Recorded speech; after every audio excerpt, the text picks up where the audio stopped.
Halo, apa kabar? Assalamualaikum warahmatullahi wabarakatuh. Saya sebenarnya senang sekali bisa kembali menjumpai Anda semua. Apa kabar? Semoga selalu dalam keadaan sehat walafiat. Wakil Menteri Perumahan dan Kawasan Pemukiman, Fahri Hamzah, membuat pengakuan yang mengejutkan, sekaligus ini tentu saja mengkhawatirkan ya. Kepada Menko Infrastruktur Agus Harimurti Yudhoyono, Fahri minta maaf karena pembangunan 3 juta rumah yang dijanjikan pemerintah sampai sekarang itu masih mandek dan hasilnya nol. Itu nggak salah dengar, ini hasilnya nol seperti yang dikatakan oleh Fahri Hamzah. Pengakuan sekaligus permintaan maaf dari Fahri ini disampaikan dalam rapat koordinasi bersama dengan Kementerian Koordinator Bidang Infrastruktur dan Pengembangan Wilayah di kantor Kementerian Koordinator ini hari Rabu 13 Agustus 2025. Pernyataan Fahri ini sangat bertolak belakang dengan berbagai pernyataan publik yang disampaikan oleh Menteri Perumahan dan Kawasan Pemukiman Marwarar Sirait yang terkesan bahwa semua program kementeriannya itu berjalan dengan sangat baik. Ini khususnya untuk rumah 3 juta ini ya, karena bolak-balik dia menyatakan bahwa ini sudah puluhan ribu dia membangunnya itu ya. Belum lama berselang, bahkan Marwarar itu melaporkan kepada Presiden Prabowo dia akan melaunching pembangunan rumah bersubsidi pada bulan September mendatang dan kata dia sih jumlahnya paling sedikit 25.000. Itu dilaporkan kepada Presiden kan dia meminta agar Presiden hadir dan menurut Ara pada waktu itu Presiden sudah memberi konfirmasi akan hadir. Jelas ya kalau memang ada pembangunan rumah seperti ini apalagi paling sedikit 25.000 pasti Presiden Prabowo tertarik karena bukan hanya tertarik, pasti antusias karena ini adalah program atau janji salah satu janji kampanye dari Presiden Prabowo. Tapi kalau dia kemudian mendengar pernyataan dari Fahri ini, saya nggak tahu apa reaksi dari Presiden. Nah, pada tanggal 7 Januari 2025 atau hanya kurang dari 3 bulan setelah Presiden dilantik dan kemudian sehari kemudian kan menteri-menteri diumumkan dan dilantik, Marwarar itu melapor kepada Presiden Prabowo bahwa kementeriannya itu telah membangun 40.000 rumah murah sejak tanggal 20 November 2024. Bayangkan dahsyatnya ini ya, Menteri Marwarar ini bekerja. Padahal ini tak bulan Januari ini anggaran apa udah turun ya. Tapi yang jelas penyerapan anggaran Kementerian Perumahan dan Kawasan Pemukiman ini sangat rendah. Dan itu juga seperti diakui. Bahkan Ara sempat minta tolong ketika dia berbicara di DPR pada bulan Juli kemarin. Dia minta agar sebagian anggaran yang masih diblokir oleh Menteri Keuangan Sri Mulyani itu dibuka. Dia minta bantuan ke DPR pada waktu itu. Seorang netizen yang terheran-heran secara bercanda dan satir itu menyebut Menteri Ara ini kelihatannya punya jin, kata dia begitu. Ya kenapa kok dicurigai punya jin? Karena bisa bangun rumah dalam waktu sangat singkat tanpa menggunakan anggaran negara. Iya ya, pakai menggunakan anggaran negara saja itu dalam waktu singkat hanya kurang 3 bulan sampai 40.000 rumah itu kan dahsyat banget ya. Karena padahal kita tahu bahwa persoalan rumah itu pelik sekali, terutama yang berkaitan dengan tanahnya atau lokasinya.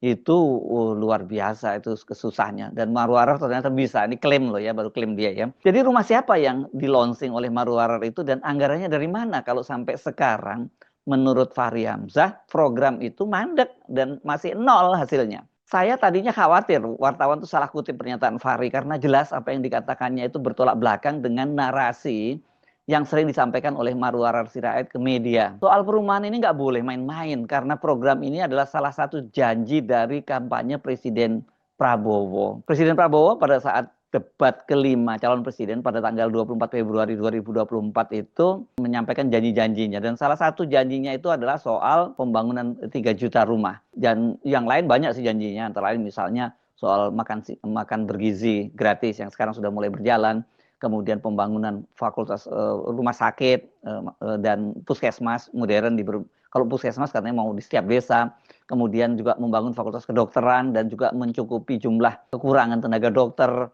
Dan salah satunya juga ini soal janji bahwa akan membangun 3 juta rumah selama satu periode pemerintahannya ini.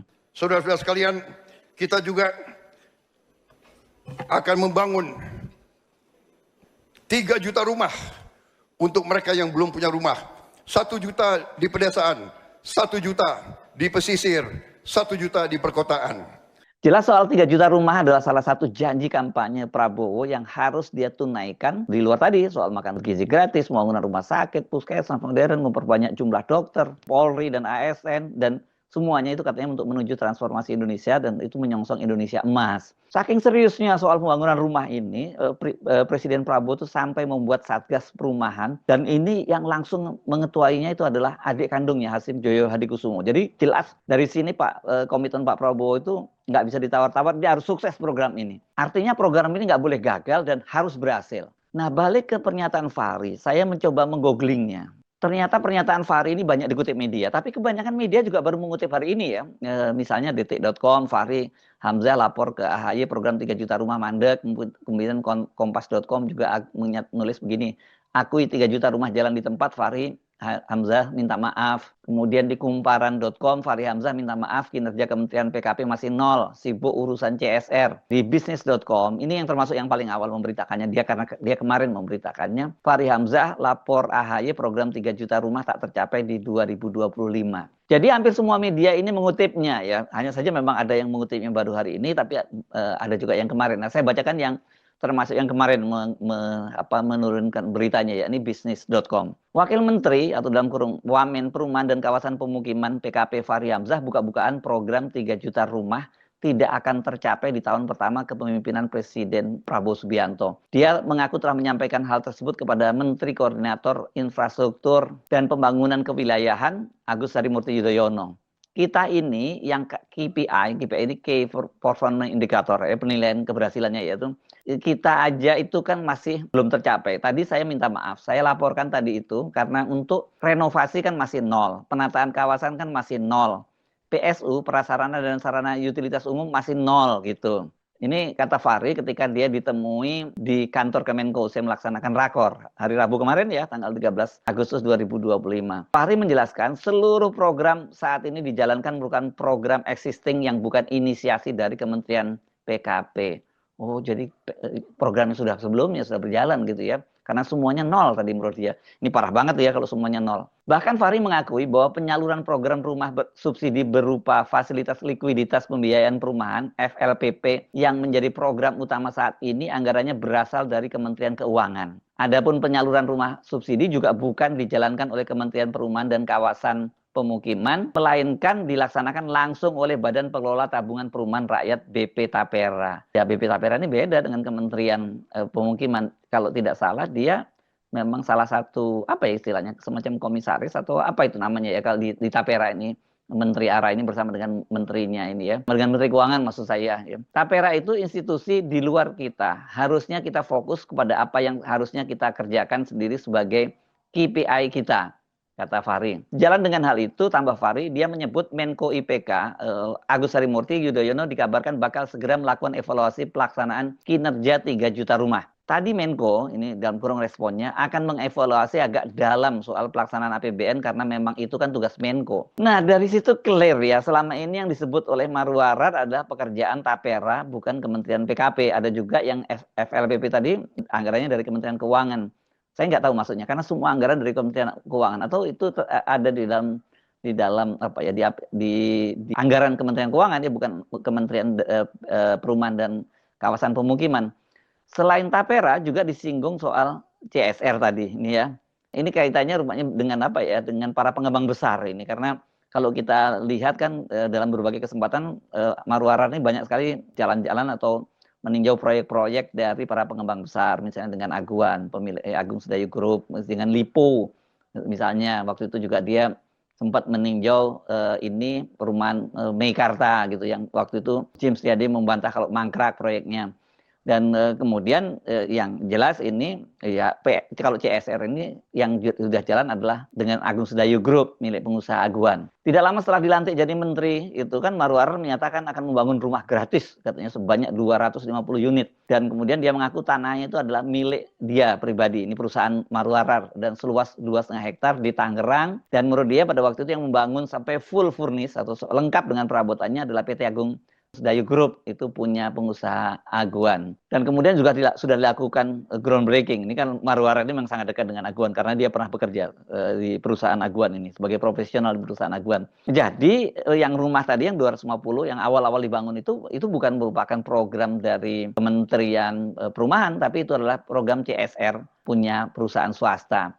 Sempat saya singgung dalam konten sebelumnya kan nggak mungkin perusahaan-perusahaan swasta ini mau bangun begitu saja, nyumbang begitu saja tanpa ada imbal baliknya gitu ya, atau tidak ada makan siang yang gratis. Misalnya pengalaman waktu groundbreaking di mana di IKN misalnya kan Aguan itu menjadi semacam arranger atau koordinatornya untuk 10 konglomerat yang melakukan groundbreaking di IKN, dan belakangan itu seperti diungkap oleh Marwara sendiri ya, ketika Pak Jokowi sudah tidak jadi presiden, groundbreakingnya hanya berhenti sampai groundbreaking, tidak ada pembangunan lebih lanjut. Aguan seperti pengakuannya kepada Tempo kan dia menyatakan bahwa dia melakukan groundbreaking itu hanya untuk menyelamatkan Pak Jokowi, Presiden Jokowi pada waktu itu, karena memang tidak ada investor yang masuk. Tapi begitu Pak Jokowi sudah tidak lagi jadi presiden, ya groundbreakingnya berhenti.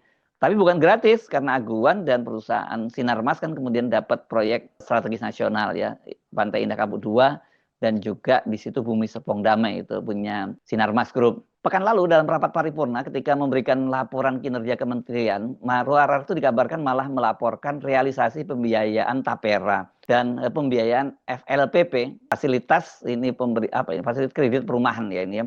Periode 20 Oktober 2024 sampai dengan Agustus 2025 dan periode 1 Januari 2025 sampai 6 Agustus 2025, karena rapat kabinetnya memang berlangsung pada tanggal 6 Agustus.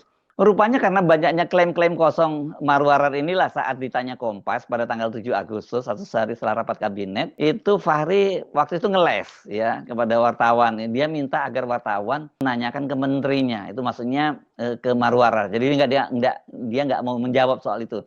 Nah, ketika rapat koordinasi dengan AHY, rupanya Fahri nggak bisa lagi menahan diri. Mau sampai berapa lama dia ngeles terus gitu, dan akhirnya dia buka-bukaan. Tadi itu bahwa hasilnya masih nol ya, 3 juta proyeknya mandek dan sebagainya. Ini serius loh ya kalau memang apa yang dikatakan oleh Fahri itu.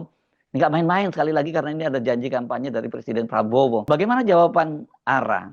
Ini saya baca di Kompas hari ini ya, hari Kamis tanggal 14 Agustus 2025, ARA menyatakan minta agar wartawan membaca data. Datanya kan sudah disampaikan katanya ketika ditemui di Jakarta. Dan ARA kemudian menyatakan, ini menarik untuk di garis bawahi, bahwa realisasi fasilitas likuiditas pembiayaan perumahan, tadi yang FLPP tadi rupanya fasilitas likuiditas pembiayaan perumahan, juga termasuk bagian dari capaian kinerja kementerian. Nah, ini menarik ini ya, kalau Fahri tadi menyatakan bahwa keuangannya ada di Kementerian Keuangan, anggarannya ada di Kementerian Keuangan, dan kemudian kalau soal Tapera ya itu bukan kinerja dari kementerian, itu lembaga tersendiri ya Tapera itu. Sementara Fahri menegaskan ya itu, kata dia soal tadi FLPP dan sebagainya, itu bukan bagian dari KPI kementerian, Key Performance Indicator atau penilaian terhadap kementerian. Jadi mana yang benar ini ya? Sekali lagi ini saya mesti mengingatkan lagi, ini janji kampanye presiden. Ini saya kira mungkin lebih pada presiden ya. Jika tidak terpenuhi, oh ini gawat banget ya. Ini jelas berbahaya untuk Presiden Prabowo, karena yang harus mempertanggungjawabkan janji kampanye adalah presiden, bukan menteri.